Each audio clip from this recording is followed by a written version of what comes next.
So how do you record a low light video with the iPad? Let's explain that. If you're new on this channel, make sure you subscribe to Foxtecc so you don't miss anything important. Naturally, the rule number one would be, of course, to add as much light as possible, right? But if we don't have it, we can do some things about it. First of all, inside of the camera of the iPad, you can set up the flash for recording the videos, right? So you can basically just start that and add the flashlight, right? If your iPad supports it, and it can add some additional lighting, even though it's not going to be perfect. Outside of that, you can also adjust the settings. Like you can click on the footage right there and like bump up the exposure with the slider, right? Or even get a third-party camera application for more controls.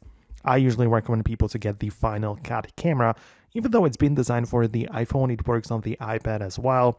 And there you can adjust, the exposure and all of the other manual settings, which can light up or make the video look nicer. But at the end of the day, you can only do as much with your hardware. And if you then want to adjust it later, you can perform some edits in the, video editors, right? So even in the built-in Photos app of the iPad, you can light up, add more like brightness, add the exposure, and, it might look a little bit grainy, depends on the light and the footage, but you have some options even in the post-productions. So these are the options you have. Let me know in the comments below if you have some other specific questions about it. Subscribe for more, and I'll see you later in the next tutorials as well.